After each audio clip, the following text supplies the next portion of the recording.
back. The state chairman of the party, Sonny Nwokekoro, told correspondent Onyeka Chinwosu that the incident happened on Tuesday night. He said the police informed him that the shooter may have shot from a nearby uncompleted building.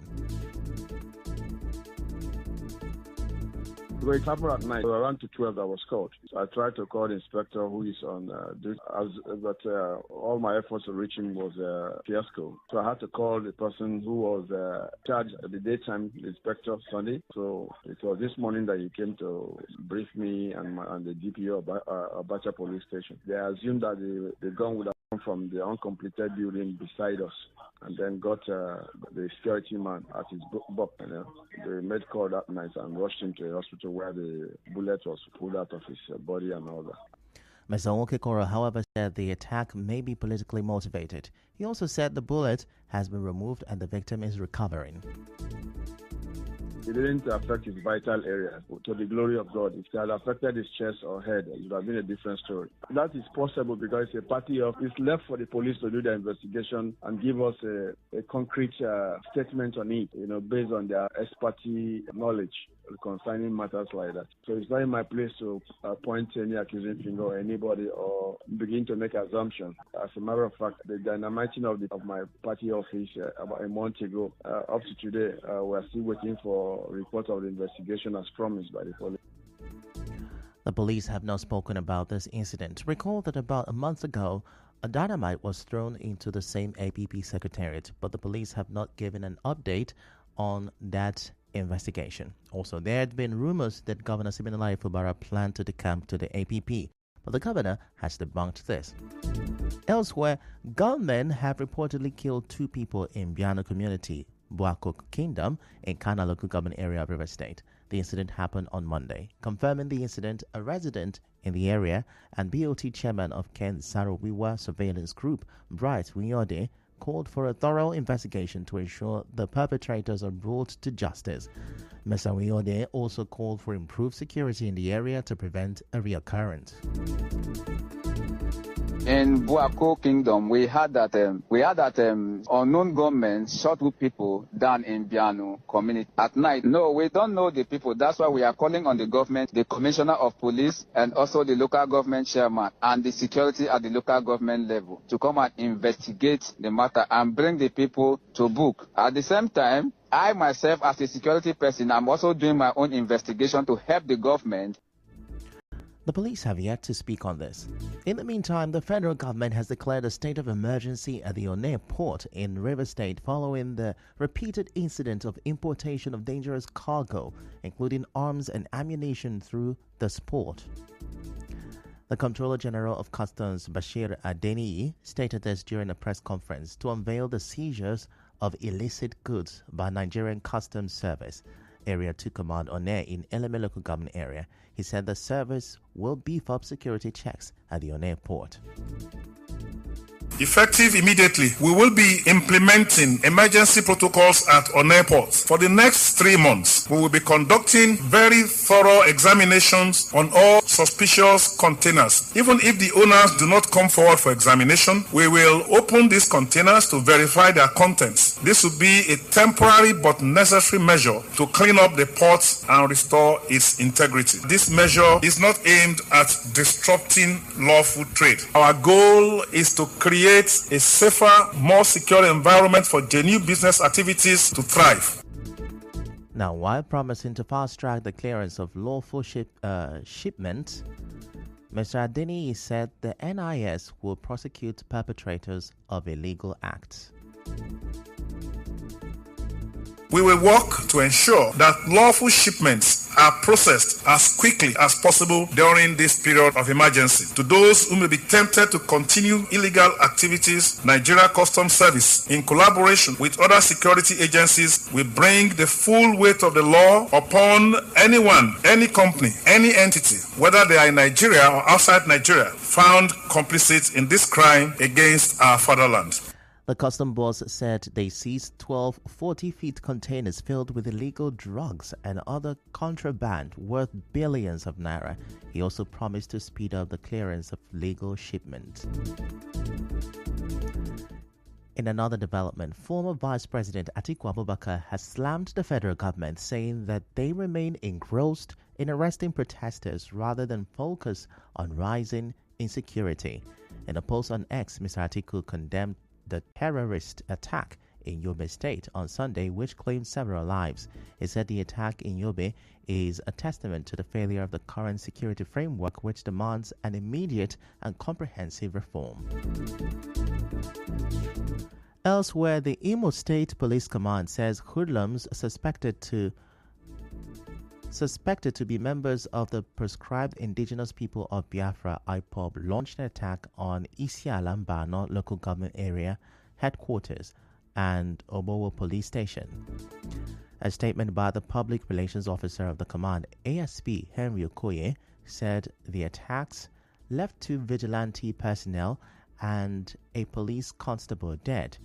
He said that the Commissioner of Police, Imo State Command, CP Aboki Danjuma, in coordination with leaders of various security agencies, has initiated a decisive response to the attack. Still to come, TUC says petrol price hike will worsen workers' poverty. Stay with us.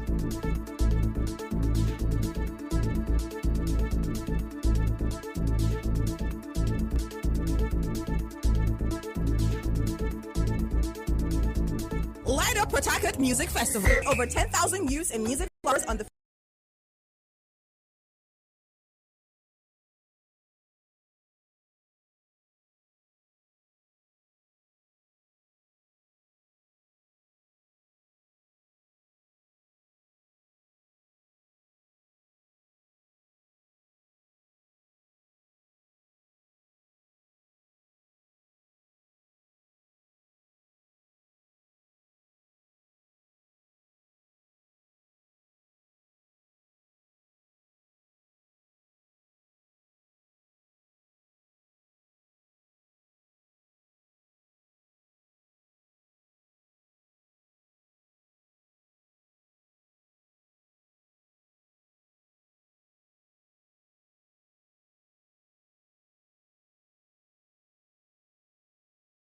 Congress of Nigeria TUC has kicked against the latest increase in the pump price of petroleum, warning that it would worsen poverty among workers. TUC President Festus Osifo, in a statement, called on the federal government to immediately rescind these decisions, promote policies that will strengthen the naira, and take steps to alleviate the suffering of Nigerians. In the same vein, the Minority Caucus of the House of Representatives has called for the immediate reversal of the recent increase in prices of petrol, saying that it will no doubt increase the suffering of the Nigerians. The caucus, in a statement today, said the unilateral action of increasing the price of petrol disregards the principles of transparency, accountability, and fairness, which should guide decisions affecting the lives of the citizenry. The statement asked the president to immediately put in place urgent measures to address the connection between dire economic conditions and social unrest, rather than create conditions that worsen the already dire economic conditions. Elsewhere, the Lagos State government has extended the work from home policy for civil servants due to the rising cost of living. In a statement, the Lagos State Head of Service, Bode Agoro, said Governor Babajide Sanwo-Olu has approved the extension of the flexible work from home initiative for an additional 3 months with effect from 4th of September. And now to business. The governor of Ebonyi State, Francis Nwifuru, has approved the payment of 70,000 naira new minimum wage to civil servants in the state.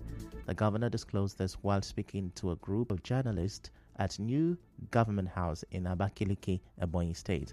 Governor Nwifuru noted that the 70,000 naira minimum wage is not a salary increment, but means that the least payment of a worker is 70,000 naira and not the entire workforce.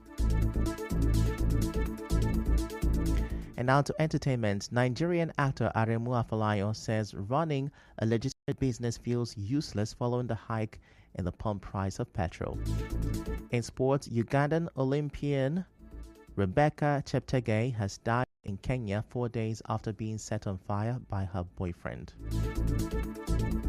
And on the international scene, an armed man has been fatally shot by German police near the Nazi Documentation Center and Israeli consulate in the southern city of Munich. The man was hit during an exchange of fire with police.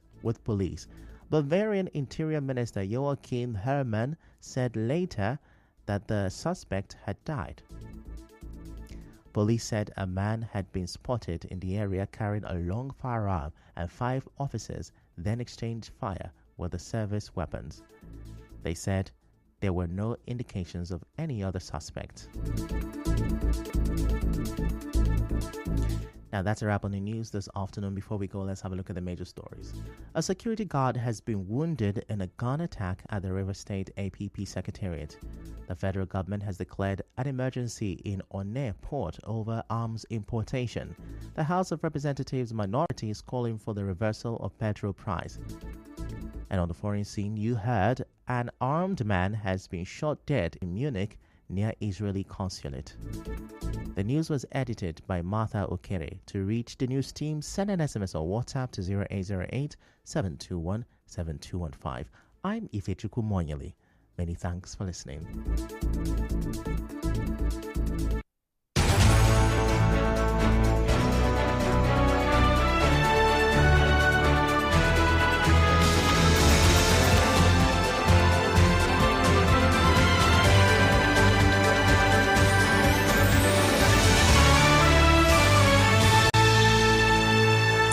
Thrive in a fast-changing world. Tune in to 92.3 Nigeria Info. Keep your dial locked for sustainable development.